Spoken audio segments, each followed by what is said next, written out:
present data analytics and data.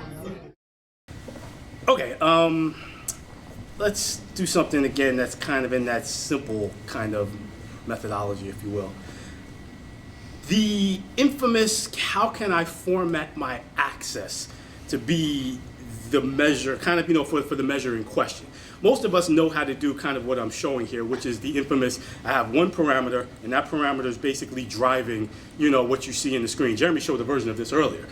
So again, this is a common thing that we do. I'll take a 5-second segue just to tell you that it's very simple to do this. All you really end up having to do is just create one calculated, you have one parameter, and your parameter is basically just going to be, kind of just a little glorified list, for the user to say, it's going to display a name, and basically it's going to store a value. So if someone chose sales, it would store the value 1, and so on and so forth. And then there's a calculation that's being used in this particular dashboard, which basically figures out what to use and when. So when the number is 1, it shows the sum of sales. When it's 2, it shows the profit ratio, so on and so forth. This is the easy part. This is the thing that's very simple to do in Tableau. But what you'll notice is, this is infamous, look at the axis. When it's sales on the left side, it's formatted literally in the way that you would want it to be, kind of from 0 to 280,000.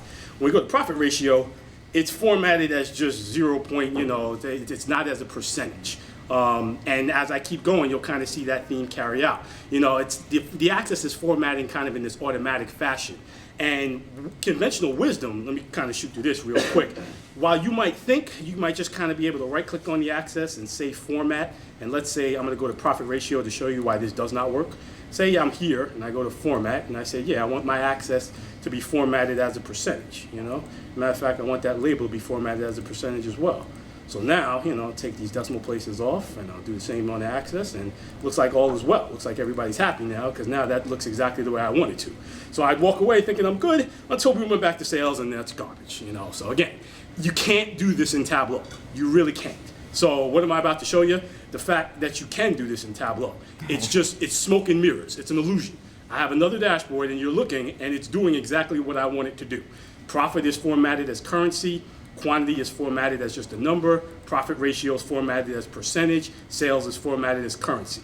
If I just said you can't do it, how the hell did I just do it? It's smoke and mirrors. It's an illusion. It's a glorified trick. At the end of the day, my original dashboard, if you look, there's only one worksheet that's funding this thing. That literally just has one worksheet behind it. If you look at this other one, it actually has 3 worksheets behind it. The best way to describe this is to kind of show you exactly what it's doing. Because again, when I say smoke and mirrors, I really mean that. It literally is taking 3 different worksheets and then just kind of putting them all in a horizontal. And at the end of the day, it's an illusion. Only one worksheet's going to show at a time. When it's sales, this worksheet that's formatted as currency is going to show. When I move it to profit ratio, blank.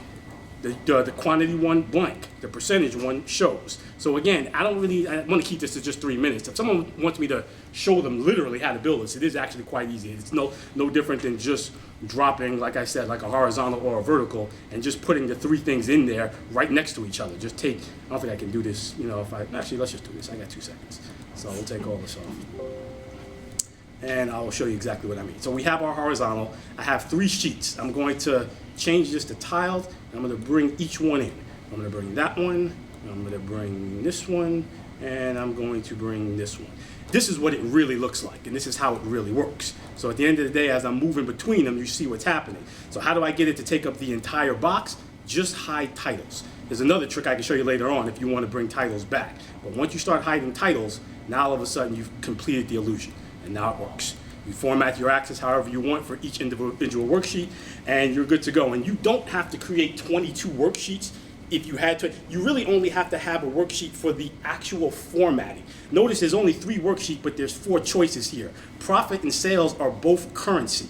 I don't need another worksheet for profit. I can use the same currency worksheet for anything I want to format as currency. I can use the same percentage one for anything I want to format. So I can have a million things in that drop down and a million different, charts to show. But again, I can format the axis. This was something that used to come up a lot, one of my old jobs, where you can format these things however you want, but just start to wrap your mind around the idea that it's smoke and mirrors. It's just you're creating an illusion that gives off that effect.